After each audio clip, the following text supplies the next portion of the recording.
तिलक और शिखाधारी बटुक जब धोती कुर्ता में क्रिकेट के मैदान पर उतरे तो हर कोई बस देखता ही रह गया। हर शॉट पर संस्कृत में कमेंट्री और उत्साह बढ़ाने के लिए हर हर महादेव का जय घोष। ये नजारा था शनिवार को वाराणसी के सिगरा स्थित डॉक्टर संपूर्णानंद स्टेडियम में शास्त्रार्थ महाविद्यालय के 79वें स्थापना दिवस पर आयोजित संस्कृत क्रिकेट मैच का। संस्कृत के छात्रों ने मंगलाचरण और वेद मंत्रों का पाठ कर मैदान पर प्रवेश किया। शुभारंभ विधायक डॉक्टर नीलकंठ तिवारी ने बटुकों से संस्कृत में परिचय और क्रिकेट खेल कर किया। चौके छक्के, कवर ड्राइव, पुल शॉट मारने के दौरान खिलाड़ियों का लहराता भगवा चोला लोगों को बेहद आकर्षक लग रहा था। कथा तक सीमित नहीं समझना चाहिए, अभी तो उनको अगर दूसरे क्षेत्र में भी अगर आप मौका देते हैं तो उसमें भी वो कुछ करिश्मा करके दिखा सकते हैं।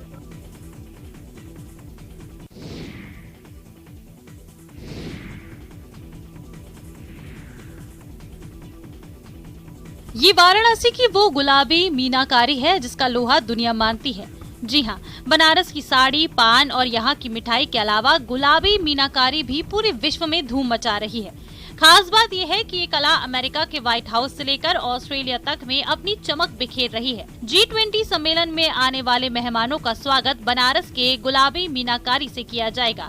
अप्रैल से अगस्त के महीने तक प्रस्तावित इस बैठक में G20 देशों के मेहमान शामिल होंगे। इन मेहमानों का स्वागत बनारस के गुलाबी मीनाकारी से किया जाएगा ताकि विदेशी मेहमानों को यहाँ की हस्तकला और संस्कृति से रूबरू कराया जा सके। इस सम्मेलन के लिए लखनऊ के ODOP ऑफिस से बनारस के गुलाबी मीनाकारी हस्तशिल्पियों के पास ऑर्डर भी आ गए हैं और हस्तशिल्पी इसे तैयार करने में दिन रात जुटे हुए हैं।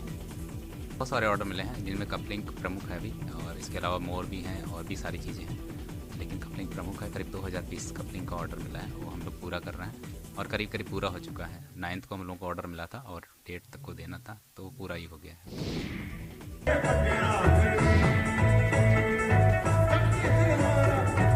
फिरोजाबाद महोत्सव के मंच पर जैसे ही पंजाबी गायक जसबीर जस्सी आए, भीड़ उत्साहित हो उठी। मंच के आसपास जस्सी को देखने के लिए दर्शकों की भारी भीड़ ने उनके पसंदीदा गानों को गुनगुनाना शुरू कर दिया। जस्सी भी दर्शकों के मिजाज को भांप गए। उन्होंने पंजाबी के साथ साथ हिंदी गानों पर लोगों को देर रात तक झुमाया।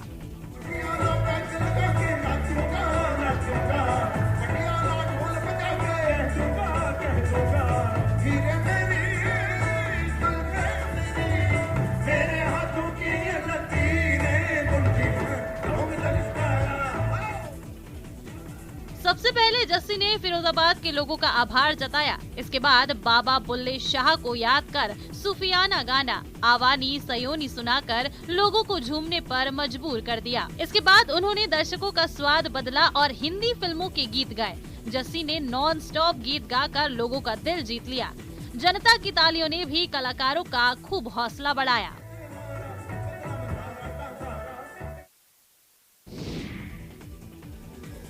बिहार की डिप्टी सीएम तेजस्वी का गाना सुन लीजिए। औरंगाबाद में डिप्टी सीएम तेजस्वी यादव का अलग अंदाज दिखा। तेजस्वी यादव ने सूर्य महोत्सव में गायक अभिजीत भट्टाचार्य के साथ गीत गाए।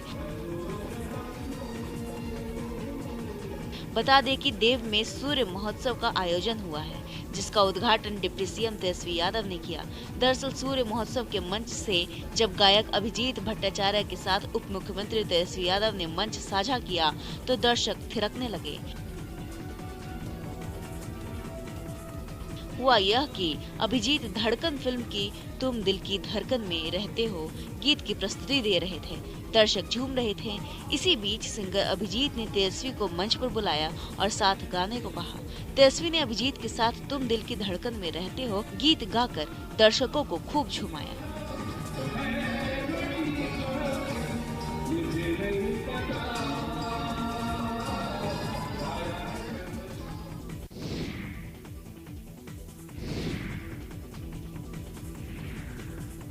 सिर पर जलता खप्पर, दहकते कंडों का घेरा, तस्वीरें 4 महीने तक चलने वाली अनोखी श्री श्री कोट खप्पर तपस्या की हैं। जी हां, मध्य प्रदेश के खरगोन जिले के बड़वाह में नर्मदा तट पर साधु संतों की अनोखी तपस्या शुरू हो गई है। ये एक ऐसी तपस्या है जिसे देखकर हर कोई दंग रह जा रहा है। ये देखिए, कोई दहकते अंगारों के बीच बैठा है तो कोई दहकते अंगारों के बीच बैठकर सिर पर जलता हुआ खप्पर धारण किए हुए है। वसंत पंचमी से शुरू हुई ये तपस्या गंगा दशहरा यानी कि 30 मई तक चलेगी। साधु संतों की ये तपस्या सुंदरधाम आश्रम के महामंडलेश्वर महंत बालक दास जी महाराज की अगुवाई में चल रही है। इसे कोट खप्पर धुनी तपस्या कहते हैं। तपस्या शुरू करने से पहले महामंडलेश्वर महंत बालक दास जी महाराज और दूसरे संतों ने विधि विधान से पूजन अर्चन किया और इसके पश्चात हवन और भंडारा प्रसादी का आयोजन हुआ। श्री श्री कोट खप्पर तपस्या वसंत पंचमी से प्रारंभ होकर गंगा दशहरे तक 4 महीने तक चलती है।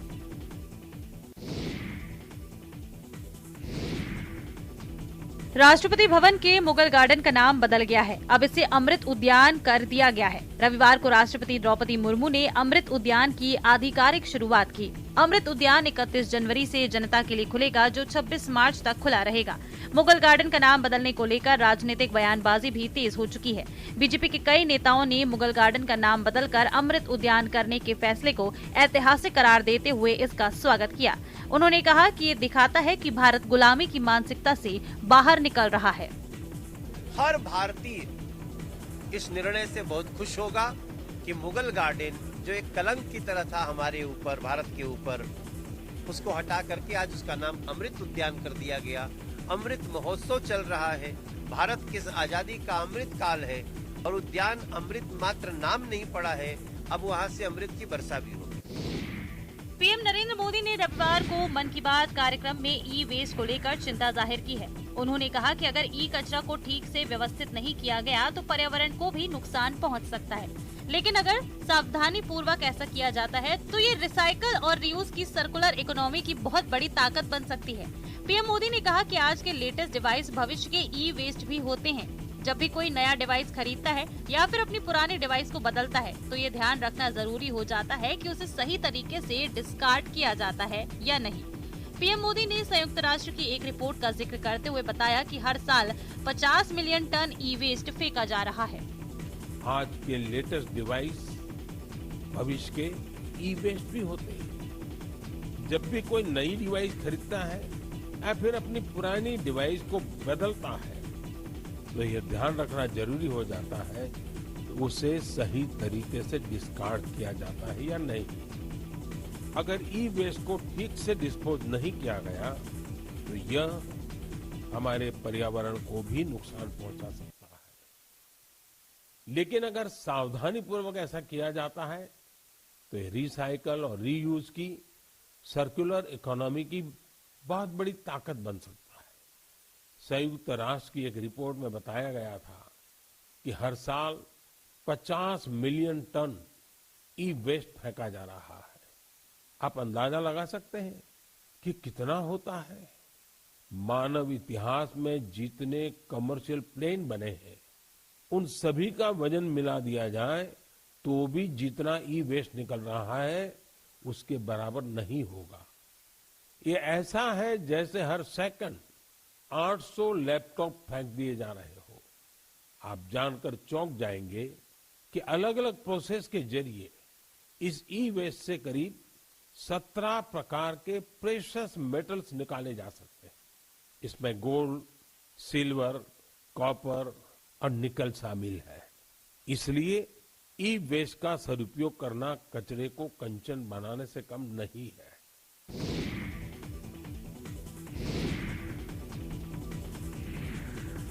तमाम कयासों को दरकिनार करते हुए राहुल गांधी ने रविवार को श्रीनगर के लाल चौक पर तिरंगा फहराया। वो सुरक्षा कर्मियों की गाड़ी में वहां पहुंचे। उनके साथ उनकी बहन प्रियंका गांधी भी मौजूद रहीं। खबर है कि तिरंगा फहराने के बाद राहुल की भारत जोड़ो यात्रा भी खत्म हो गई। वैसे इसे 30 जनवरी को खत्म होना था, लेकिन सूत्रों ने बताया कि लाल चौक के कार्यक्रम के बाद यात्रा खत्म कर दी गई। कांग्रेस दफ्तर में सोमवार को होने वाला कार्यक्रम भी रद्द कर दिया गया है। लाल चौक पर तिरंगा फहराने के दौरान भारी तादाद में पुलिस बल तैनात रहा। पूरे इलाके को बैरिकेड्स लगाकर सील कर दिया गया। आसपास की सभी दुकानें बंद करवा दी गयी। राहुल सुरक्षा कर्मियों की गाड़ी में लाल चौक पहुंचे थे। राहुल गांधी के साथ जयराम रमेश, मल्लिकार्जुन खड़गे, उमर अब्दुल्ला, महबूबा मुफ्ती के शामिल होने की जानकारी है। पंथा चौक से अवामी नेशनल कॉन्फ्रेंस के प्रेसिडेंट मुजफ्फर शाह भी यात्रा में शामिल हुए।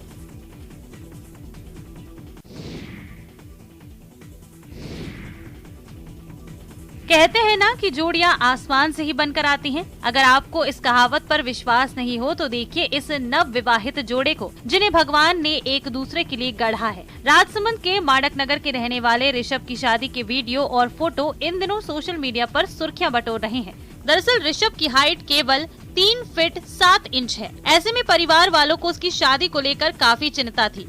आखिर हो भी क्यों ना, ऋषभ के अनुरूप दुल्हन मिलना काफी मुश्किल हो रहा था।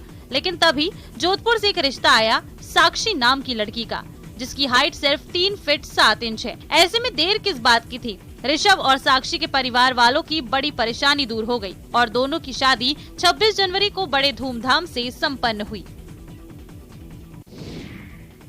छत्तीसगढ़ के मनेन्द्रगढ़ में मां सरस्वती की आराधना का अनोखा तरीका देखने को मिला। मनेन्द्रगढ़ के आम खेरवा स्थित नेत्रहीन विद्यालय में मां सरस्वती की पूजा कर ओम नमः शिवाय का 24 घंटे जाप करवाया गया। इसमें खास बात यह है कि आयोजन नेत्रहीन विद्यालय के पूर्व छात्रों ने अपने खर्चे से कराया। दरअसल इस विद्यालय के कई पूर्व छात्र आज सरकारी नौकरी में हैं। वहीं कई छात्र किसानी कर अपना परिवार चला रहे हैं।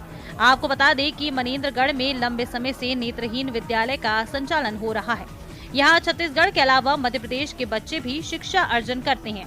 यहाँ के 1 दर्जन से ज्यादा छात्र आज सरकारी और प्राइवेट जॉब में हैं और इसे वो मां सरस्वती और ईश्वर का वरदान मानते हैं। इसलिए यहाँ लगातार इस तरह के भक्ति से जुड़े आयोजन करवाए जाते हैं। विद्यालय में हर शनिवार रामचरितमानस का पाठ भी कराया जाता है। खुदा अपने वलियों से होता है राजी, मिलती है इस दर से हमें सरफराजी। हजरत ख्वाजा मोइनुद्दीन हसन चिश्ती साहब की दरगाह, जहां रोज हजारों की तादाद में जायरीन हाजिरी देने पहुंचते हैं, उनसे फैज पाते हैं। दरगाह शरीफ के 811वें उर्स पर दुनिया जहान से अकीदतमंद सजदा करने पहुंच रहे हैं। यहीं पर आस्था और आहार का अद्भुत मेल भी देखने को मिलता है। दरअसल ख्वाजा गरीब नवाज की दरगाह में 2 बड़ी देंगे हैं, जहां जायरीन अपनी हैसियत के हिसाब से नजराना चढ़ाते हैं। दरअसल ख्वाजा साहब के दरबार में बादशाह अकबर और बादशाह जहांगीर ने इन देगों को पेश किया था। अकबर की ओर से चढ़ाई गई बड़ी देग में 120 मन चावल, जबकि जहांगीर की चढ़ाई गई छोटी देग में 60 मन चावल पकाए जाते हैं। दरगाह में हर मजहब और मिल्लत के जायरीन हाजिरी देने पहुंचते हैं, इसलिए उनके अकीदे का भी खास ख्याल रखते हुए दोनों देगों में मीठे चावल ही पकाए जाते हैं। ये बड़ी देग है, उधर में छोटी देग है। बड़ी देग जो है अकबर बादशाह ने पेश करी थी, छोटी जहांगीर ने। बड़ी देग में 120 मन खाना बनता है, छोटी में 60 मन। जिसका भी मन्नत मुराद पूरा होता है वो आके बनाता है। ये ख्वाजा मोइनुद्दीन चिश्ती की दरगाह सदियों से अकीदतमंदों की आस्था का केंद्र बनी हुई है। यहाँ सैकड़ों लोग अपनी मन्नत लेकर आते हैं। मन्नत पूरी होने पर शुक्राना अदा करते हैं। यही वजह है कि ख्वाजा साहब को गरीब नवाज भी कहा जाता है। ख्वाजा साहब की दरगाह में जन्नती दरवाजा बना हुआ है। ऐसी मान्यता है कि इसी दरवाजे से निकलकर ख्वाजा साहब इबादत करने जाते थे। ये जन्नती दरवाजा सालाना उर्स और कुछ खास मौकों पर खुलता है। हजारों जायरीन कई बरस से अपनी पीड़ा, मानसिक आर्थिक परेशानी, पारिवारिक समस्या, विवाह, संतान से जुड़ी मन्नत लेकर दरगाह आते हैं। जायरीन अपनी मन्नतों को ख्वाजा साहब के नाम खत लिखकर जन्नती दरवाजे पर बांधते हैं। ये माना जाता है कि खत में लिखी मन्नत पूरी होती है। जिन लोगों की संतान, पारिवारिक समस्या या कोई दूसरी पीड़ा जब दूर होती है, तब वो दरगाह में आकर मन्नत का धागा खोलते हैं। इसे शुक्राना अदा करना भी कहा जाता है।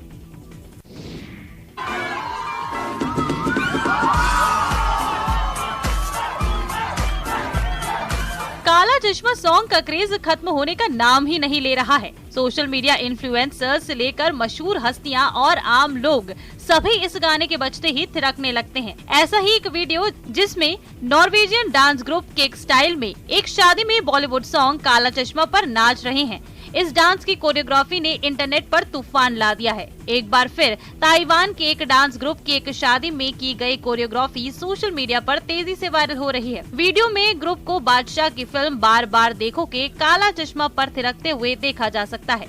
इस वीडियो क्लिप में लड़कों के ग्रुप के शादी के हॉल में प्रवेश करने और गाने पर नाचने के साथ ये वीडियो शुरू होता है। कुछ देर बाद नीले रंग के गाउन में एक महिला हॉल में आती है और उनके साथ डांस करना शुरू कर देती है। ग्रुप के आसपास के लोग उनका हौसला बढ़ाते हैं और उनके एनर्जी से भरे परफॉर्मेंस को अपने फोन पर भी रिकॉर्ड करते हैं।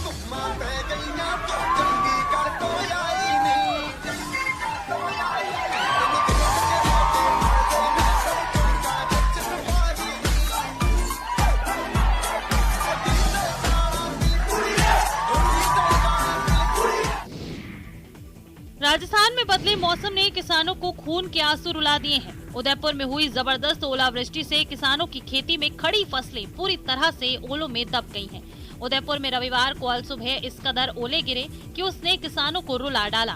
तड़ातड़ हुए ओलों की बारिश के कारण कई जगह तो फसलें पूरी तरह से नष्ट हो गई। इससे किसानों के अरमानों पर पानी फिर गया। जबरदस्त तरीके से गिरे इन ओलों के कारण हाईवे से लेकर गाँव की गलियों तक में बर्फ की सफेद चादर बिछ गई। ओलों की स्पीड देखकर कि किसानों को अपने भविष्य का भान हो गया था, लेकिन मन नहीं माना तो ओलावृष्टि और बारिश थमते ही वो खेतों की तरफ दौड़ गए। वहाँ के हालात देखकर वो माथा पकड़कर वहीं बैठ गए।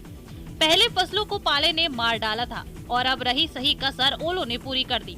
हालांकि राज्य सरकार ने पाले से खराब हुई फसलों की गिरदावरी के आदेश दे रखे हैं, लेकिन उससे पहले ही उदयपुर के किसानों पर प्रकृति ने दूसरा प्रहार कर उन्हें कहीं का नहीं छोड़ा। मनाली पर्यटकों की पसंदीदा जगहों में से एक। हर साल यहां देश विदेश से लाखों पर्यटक पहुंचते हैं, लेकिन दिन ब दिन बढ़ती जा रही सैलानियों की भीड़ के आगे अब मनाली छोटी पड़ने लगी है। मनाली में ट्रैफिक जाम और मूलभूत सुविधाओं की कमी के चलते पर्यटकों और स्थानीय लोगों को दिक्कतों का सामना करना पड़ रहा है। मनाली के आसपास के क्षेत्रों में भी मूलभूत सुविधाएं नहीं होने से सैलानियों और स्थानीय लोगों को मुश्किलों का सामना करना पड़ रहा है। मनाली के टूरिस्ट पॉइंट पर शौचालय की व्यवस्था ना के बराबर है। साथ ही मनाली में पार्किंग ना होने के चलते भी आम लोगों से लेकर टूरिस्ट परेशान रहते हैं। मनाली के विधायक भुवनेश्वर गौड़ भी समस्या से वाकिफ हैं, तभी भरोसा दिलाते हैं कि यहाँ पर मूलभूत सुविधाओं का अभाव है, जो जल्द ही उपलब्ध करवा दी जाएंगी।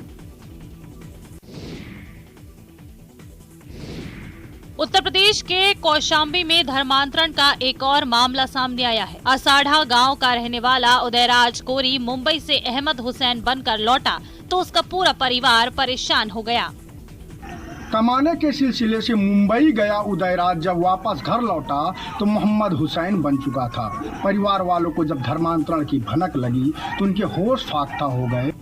धर्मांतरण की सूचना के बाद पुलिस गांव पहुंची और धर्म परिवर्तन करने वाले युवक से पूछताछ की। पुलिस की पूछताछ में युवक ने बताया कि किसी मौलवी ने उसे मोबाइल पर इस्लाम धर्म का एक वीडियो दिखाया था, जिसे देखने के बाद उसने स्वेच्छा से हिंदू धर्म छोड़कर इस्लाम धर्म अपनाया। पुलिस इस मामले में बयान दर्ज करने के बाद युवक का ब्रेन वॉश करने वाले पूछताछ कर रही है।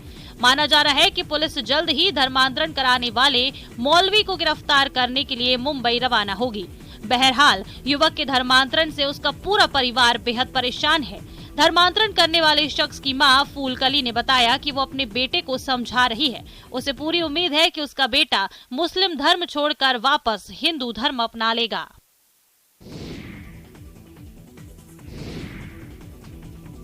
सीसीटीवी में कैद हाथ की सफाई देखिए। अब पलक निहारिए कैसे आंखों में धूल झोंककर टप्पेबाजी की घटना को अंजाम दिया जा रहा है। वो काफी देर तक कुंडल देखती रहती हैं। वो दुकानदार से कुछ और डिजाइन देखने की इच्छा जाहिर करती हैं, जिस पर दुकानदार 2 जोड़ी नीचे से उठाकर महिलाओं को दिखाता है। तभी एक महिला चकमा देकर एक जोड़ी कुंडल दूसरी महिला को थमा देती है। इसके बाद दोनों डिजाइन पसंद नहीं आने की बात कहकर दुकान से बाहर निकल जाती हैं। मामला यूपी के हरदोई का है। यहाँ के बैनीगंज इलाके में महिलाओं ने दिन दहाड़े सर्राफा व्यापारी की आंखों में धूल झोंककर सोने के कुंडल की टप्पेबाजी कर डाली। महिलाएं कुंडल खरीदने के बहाने दुकान पर आईं और एक जोड़ी कुंडल पार कर दिए। घटना को अंजाम देकर वहां से रफू चक्कर हो गयी। जब दुकानदार ने सामान रखा तो उसमें एक जोड़ी कुंडल ना पाकर उसके होश उड़ गए। सीसीटीवी फुटेज की पड़ताल पर उसे महिलाएं चोरी करती नजर आईं। फिलहाल व्यापारी की शिकायत पर पुलिस मामले की जांच में जुटी है।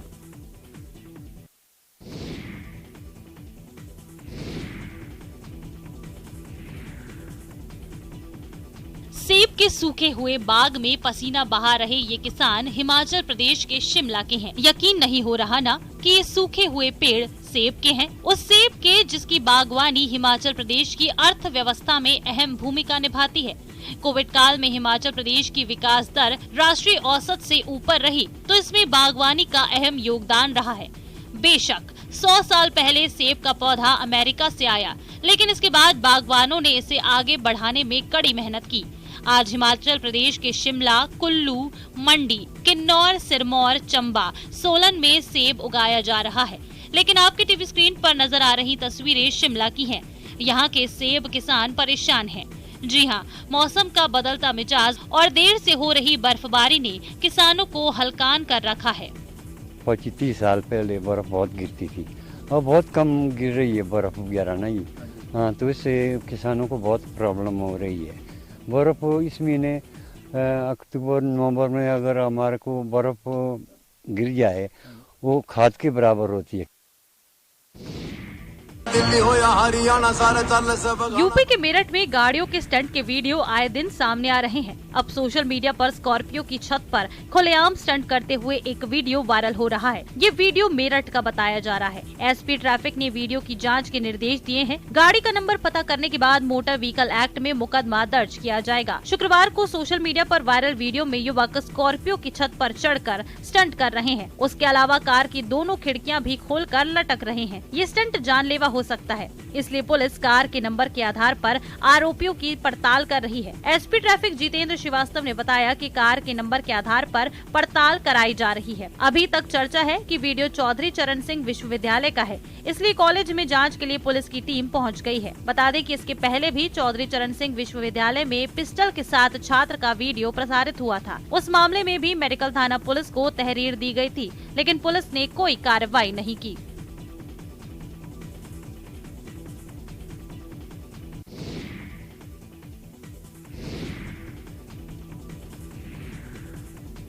महाराष्ट्र के भिवंडी में 2 साल के बच्चे के अपहरण की गुत्थी पुलिस ने सुलझा ली है। पुलिस ने इस मामले में 2 महिलाओं सहित 3 लोगों को गिरफ्तार किया है और मासूम को सही सलामत बरामद कर लिया। घटना बीते 26 दिसंबर 2022 की है। बताया जा रहा है कि बच्चे के अपहरण के मामले में उनके परिजनों ने थाने में एक शिकायत दर्ज कराई थी। इसके बाद पुलिस की एक टीम आरोपियों को पकड़ने के लिए अलग अलग इलाकों में छापेमारी कर रही थी। इस बीच पुलिस ने आसपास के इलाकों के सीसीटीवी कैमरे भी खंगालने शुरू कर दिए थे। तभी एक सीसीटीवी फुटेज में आरोपी बच्चे को ले जाते हुए दिखाई दिया। इसकी मदद से पुलिस ने आरोपियों को पहचाना और उन्हें गिरफ्तार किया।